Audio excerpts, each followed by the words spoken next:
அனைத்திந்திய அண்ணா திராவிட முன்னேற்றக் கழக செயற்குழு கூட்டம் தொடர்பாக சென்னை ராயப்பேட்டையில் அமைந்திருக்கக்கூடிய எம்ஜிஆர் மாளிகை எனும் அதிமுக தலைமை அலுவலகத்தில் அதிமுகவின் செயற்குழு கூட்டம் தற்போது தொடங்கியிருக்கிறது.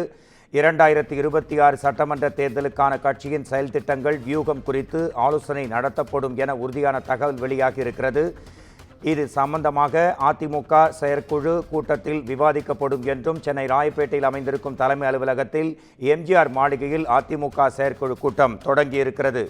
அதிமுக பாஜக இடையே மீண்டும் கூட்டணி அமைந்த பின் நடைபெறும் முதல் செயற்குழு கூட்டம் என்பதால் பல்வேறு வியூகங்கள் குறித்து இதில் விவாதிக்கப்படலாம் என தெரிகிறது.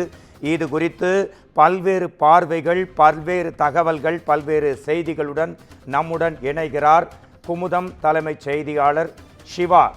2026 சட்டமன்ற தேர்தல் பிஜேபி அதிமுக கூட்டணி அமைந்த பின் அதிமுகவின் செயற்குழு கூட்டம் ராயப்பேட்டை தலைமை அலுவலகத்தில் எம்ஜிஆர் மாளிகையில் தற்போது தொடங்க இருக்கிறது. உங்கள் தகவல்கள், உங்களுக்கான நேரம் சிவா. அதிமுகவினுடைய செயற்குழு கூட்டம் அதிமுகவினுடைய பொதுச் செயலாளர் எடப்பாடி பழனிசாமி தலைமையில் தற்போது தொடங்கி நடைபெற்று வருகிறது. குறிப்பாக அதிமுக பாஜக கூட்டணி அமைந்த பிறகு நடைபெற இருக்கக்கூடிய மிக முக்கிய ஒரு கூட்டமாக இந்த செயற்குழு கூட்டம் பார்க்கப்படுகிறது. தோராயமாக 320 350 செயற்குழு உறுப்பினர்கள் வரை இந்த கூட்டத்தில் பங்கேற்றிருக்கிறார்கள். அதுல குறிப்பாக மாவட்ட செயலாளர்கள், தலைமை கழக நிர்வாகிகள், செய்தி தொடர்பாளர்கள் என பலரும் இடம்பெற்றிருக்கிறார்கள். சட்டமன்ற உறுப்பினர்கள், முன்னாள் அமைச்சர்கள் என பலரும் செயற்குழு உறுப்பினராக இருக்கக்கூடிய நிலையில இந்த செயற்குழு உறுப்பினர்கள் கூட்டம் என்பது எடப்பாடி பழனிசாமி தலைமையில் தற்போது தொடங்கி நடைபெற்று வருகிறது.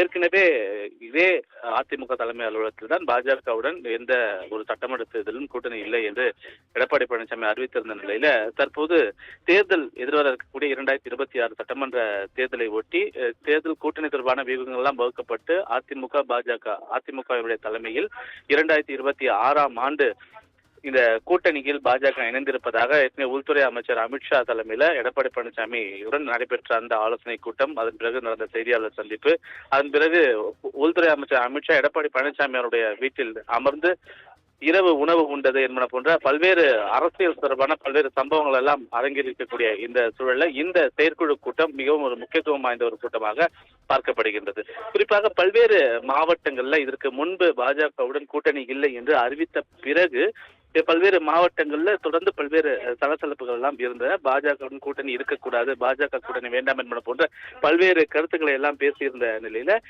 தற்போது பாஜகவுடன் கூட்டணி அமைத்திருப்பதாக அதிமுக தலைமை தெரிவித்திருக்கக்கூடிய சூழல்ல தொடர்ந்து ஒவ்வொரு மாவட்டங்களிலும் இது தொடர்பான ஒரு எதிர்ப்பு அலைகள் எல்லாம் வந்திருப்பதாகவும் அதனை சமாளிப்பதற்காக இந்த கூட்டத்தில் எவ்வாறெல்லாம் நாம் அதனை பின்பற்ற வேண்டும், ஏற்கனவே பாஜகவுடன் இருக்கக்கூடிய அந்த எதிர்ப்பு அலைகள் எல்லாம் மாற்றி பாஜக நிர்வாகிகளுடன் சேர்ந்து சட்டமன்ற தேர்தலுக்கான பணிகளை மேற்கொள்ள வேண்டும் என்பன போன்ற பல்வேறு அறிவுரைகள், ஆலோசனைகள் எல்லாம் இருக்கக்கூடிய செயற்குழு உறுப்பினர்களுக்கு அதிமுக பொதுச் செயலாளர் எடப்பாடி பழனிசாமி வழங்குவார் என்று எதிர்பார்க்கப்படுகின்றது. அது மட்டுமல்லாமல் ஏற்கனவே திமுக கூட்டணியை பொறுத்தவரை பலமான ஒரு கூட்டணியாக கடந்த பல தேர்தல்களில் திமுக கூட்டணியில் எந்தவித குளறுபடியும் இல்லாமல் தேர்தலை எதிர்கொண்டு அந்த தேர்தலில் வெற்றியும் பெற்றிருக்கக்கூடிய நிலையில ஓராண்டுக்கு முன்பாகவே இந்த கூட்டணி தொடர்பான அறிவிப்பை எல்லாம் பாஜக அதிமுக கூட்டணி தொடர்பான அறிவிப்பை எல்லாம் வழங்கியிருக்கிறார்கள். எனவே இந்த கூட்டணி 2026 நிச்சயமாக ஆட்சி அமைக்க வேண்டிய ஒரு கூட்டணியாக இருக்க வேண்டும். அதற்கான அனைத்து விதமான பணிகளையும் அதிமுகவினுடைய ஒவ்வொரு நிர்வாகிகளும் பாஜகவினுடைய நிர்வாகிகளுடன் சேர்ந்த தேர்தல் பணிகளை அவர்கள் ஆற்ற வேண்டும். மனமாற்றங்கள் எல்லாம் கடந்து இந்த தேர்தல் பணிகள் இருக்க வேண்டும் என்பது போன்ற பல்வேறு அறிவுரைகள், ஆலோசனைகள் எல்லாம் இந்த கூட்டத்தின் வாயிலாக வழங்கப்பட இருக்கின்றன. அதோடு மட்டுமல்லாமல் இந்த செயற்குழு கூட்டத்தில் தோராயமாக ஒரு 15 தீர்மானங்கள் நிறைவேற்றப்பட இருப்பதாகவும் ஏற்கனவே அதற்காக அமைக்கப்பட்ட தீர்மானங்களுடைய வடிவமைப்பதற்கான குழுக்கள், முன்னாள் அமைச்சர்கள், மூத்த நிர்வாகிகள் தலைமையிலான குழுக்கள் எல்லாம் ஏற்கனவே நியமிக்கப்பட்டு அந்த குழுக்கள் தயாரித்திருக்கக்கூடிய சுமார் 15 தீர்மானங்களையும் இந்த செயற்குழு கூட்டத்தில் அவர்கள் வாசிக்க இருக்கிறார்கள்.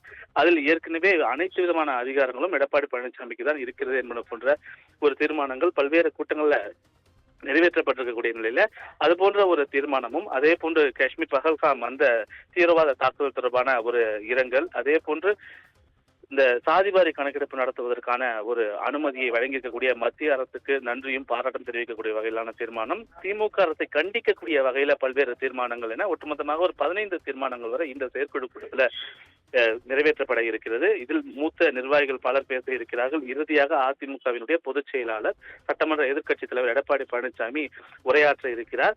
தேர்தலுக்கான முழு வீச்சிலான அனைத்து பணிகளையும் மேற்கொள்ள வேண்டும் என்பது தொடர்பான ஒரு அறிவுரைகள் ஆலோசனைகள் எல்லாம் வழங்கப்பட இருக்கிறது.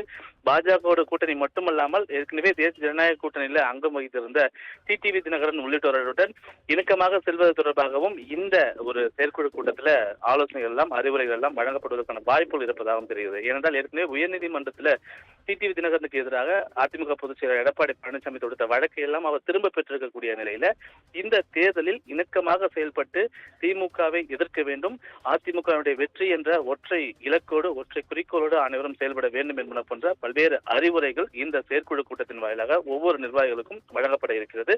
அதற்கான கூட்டம் என்பது தற்போது தொடங்கி இருக்கிறது. மோகன்ராஜ், செயற்குழு என்பது செயல்படும் உறுப்பினர்கள், மிக முக்கிய உறுப்பினர்களுக்கான அதிகாரப்பூர்வ கூட்டம். இந்த கூட்டம் இன்னும் சற்று நேரத்தில் தொடங்க இருக்கிறது. இது குறித்த முழுமையான விரிவான விளக்கமான தகவல்களுக்கு தந்ததற்கு நன்றி சிவா.